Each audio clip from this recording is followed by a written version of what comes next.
اعوذ باللہ من الشیطان الرجیم، بسم اللہ الرحمن الرحیم۔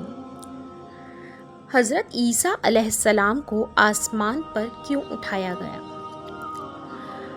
حضرت عیسیٰ علیہ السلام نے جب یہودیوں کے سامنے اپنی نبوت کا اعلان فرمایا تو چونکہ یہودی تورات میں پڑھ چکے تھے کہ حضرت مسیح علیہ السلام ان کے دین کو منسوخ کر دیں گے،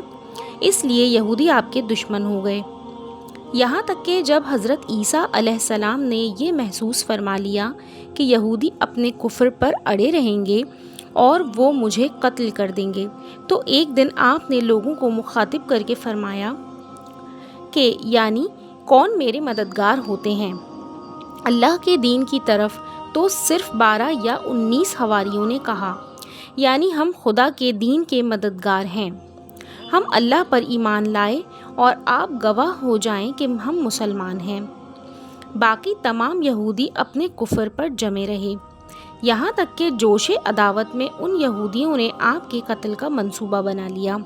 اور ایک شخص کو یہودیوں نے جس کا نام تطیانوس تھا آپ کے مکان میں آپ کو قتل کر دینے کے لیے بھیجا۔ اتنے میں اچانک اللہ تعالیٰ نے حضرت جبرائیل علیہ السلام کو ایک بدلی کے ساتھ بھیجا اور اس بدلی نے آپ کو آسمان کی طرف اٹھا لیا۔ آپ کی والدہ جوش محبت میں آپ کے ساتھ چمٹ گئیں تو آپ نے فرمایا کہ اماں جان، اب قیامت کے دن ہماری اور آپ کی ملاقات ہوگی، اور بدلی نے آپ کو آسمان پر پہنچا دیا۔ یہ واقعہ بیت المقدس میں شب قدر کی مبارک رات میں وقوع پذیر ہوا۔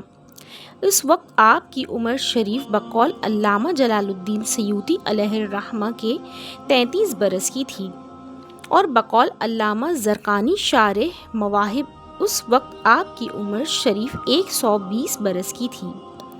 اور حضرت علامہ جلال الدین سیوطی علیہ الرحمہ نے بھی آخر میں اسی قول کی طرف رجوع فرمایا ہے۔ تطیانوس جب بہت دیر مکان سے باہر نہیں نکلا تو یہودیوں نے مکان میں گھس کر دیکھا تو اللہ تعالیٰ نے تطیانوس کو حضرت عیسیٰ علیہ السلام کی شکل کا بنا دیا تھا۔ یہودیوں نے تطیانوس کو حضرت عیسیٰ علیہ السلام سمجھ کر قتل کر دیا۔ اس کے بعد جب تطیانوس کے گھر والوں نے غور سے دیکھا تو صرف چہرہ حضرت عیسیٰ علیہ السلام کا تھا، باقی سارا بدن تطیانوس ہی کا تھا۔ تو اس کے اہل خانہ نے کہا کہ اگر یہ مقتول حضرت عیسیٰ ہیں تو ہمارا آدمی تطیانوس کہاں ہے؟ اور اگر یہ تطیانوس ہے تو حضرت عیسیٰ علیہ السلام کہاں گئے؟ اس پر خود یہودیوں میں جنگ و جدال کی نوبت آ گئی اور خود یہودیوں نے ایک دوسرے کو قتل کرنا شروع کر دیا اور بہت سے یہودی قتل ہو گئے۔ خداوند عالم نے قرآن مجید میں اس واقعے کو سورہ آل عمران میں اس طرح بیان فرمایا ہے کہ جس کا ترجمہ ہے، اور کافروں نے مکر کیا اور اللہ نے ان کو ہلاک میں خفیہ تدبیر فرمائی، اور اللہ سب سے بہتر چھپی تدبیر والا ہے۔ یاد کرو جب کہ اللہ نے فرمایا، اے عیسیٰ، میں تجھے پوری عمر تک پہنچاؤں گا اور تجھے اپنی طرف اٹھا لوں گا اور تجھے کافروں سے پاک کر دوں گا اور تیرے تابعداروں کو قیامت تک تیرے منکروں پر غلبہ دوں گا، پھر تم سب پلٹ کر میری طرف آؤ گے تو میں فیصلہ کر دوں گا جس بات میں تم سے جھگڑتے ہو۔ آپ کے آسمان پر چلے جانے کے بعد حضرت مریم نے 6 برس تک دنیا میں رہ کر وفات پائی۔ روایت ہے کہ قرب قیامت کے وقت حضرت عیسیٰ علیہ السلام زمین پر اتریں گے اور نبی آخر الزماں صلی اللہ علیہ وسلم کی شریعت پر عمل کریں گے اور دجال و خنزیر کو قتل فرمائیں گے اور صلیب کو توڑیں گے اور 7 برس تک دنیا میں عدل فرما کر وفات پائیں گے اور مدینہ منورہ میں گنبد خضرا کے اندر مدفون ہوں گے۔ اور قرآن مجید میں عیسائیوں کا ذکر رد کرتے ہوئے یہ بھی نازل ہوا ہے، جس کا ذکر سورہ نساء کے رکوع نمبر 22 میں موجود ہے، جس کا ترجمہ ہے، اور یقیناً یہودیوں نے حضرت عیسیٰ کو قتل نہیں کیا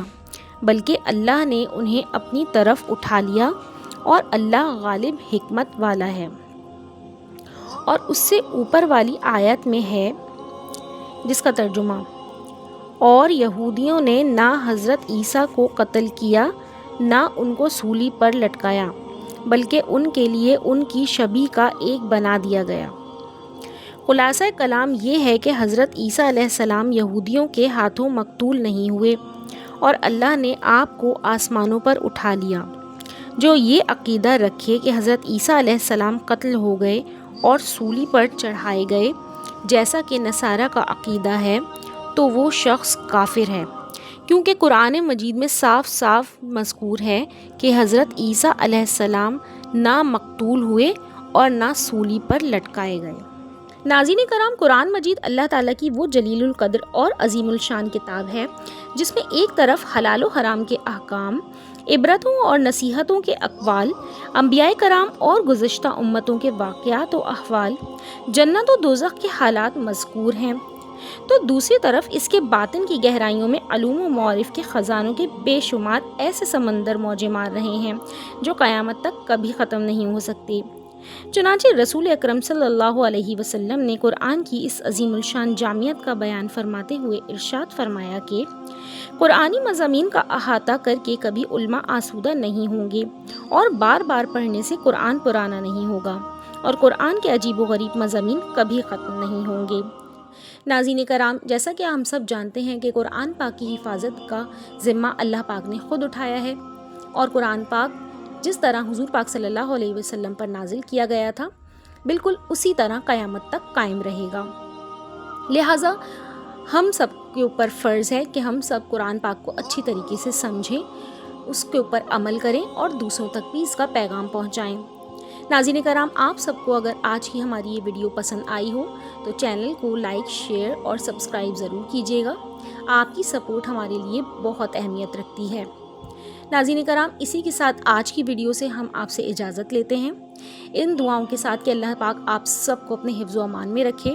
اور آپ سب کو قرآن پاک پڑھنے کی، اس کو سیکھنے کی، اس پہ عمل کرنے کی توفیق عطا فرمائے۔